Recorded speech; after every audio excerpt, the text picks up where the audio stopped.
৩৮ over ৩ বলে মেহেদী মিরাজ বল করছিলেন এবং ব্যাটিং করছিলেন রিজওয়ান এবং নন স্ট্রাইকার ছিলেন সালমান আগা। বলটি যখন স্ট্রেট ড্রাইভ করেছিলেন এবং মিরাজ সেটি পা দিয়ে আটকে ফেলেন। আটকার পর কিন্তু সেই বলটি নেওয়ার জন্য মিরাজ এবং সালমান আগা দুজনে হাত দিয়েছে, তবে মিরাজ আগে বলটি নিয়ে স্টাম্পে লাগিয়ে দেয়।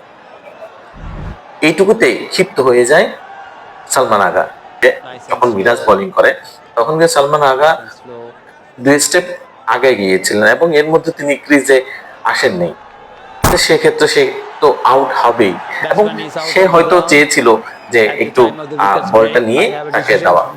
খেলার জায়গায় এটা হয় না, মানে ইমোশন সাইডটা হয় না, কারণ এখানে আইকিউটা খুবই দ্রুত কাজ করতে হয়, আর যে সেটি করেই দেখিয়েছে মিরাজ।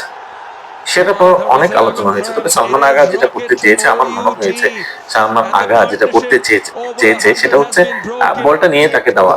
আসলে খেলার মধ্যে তো হয় না, তার মধ্যে বলটি শেষ হয়নি এবং সাথে সে ক্রিজও পর্যন্ত ঢোকেননি, যে কারণে আম্পায়ার তাকে আউট দিয়েছে। তবে সালমান আগার যে ক্ষোভ, সেই ক্ষোভটি একেবারেই অযৌক্তিক, এটা কোনো যৌক্তিক না, কারণ সালমান আগা ক্রিজের বাইরে ছিল এবং সেটি আউট দিয়েছেন আম্পায়ার।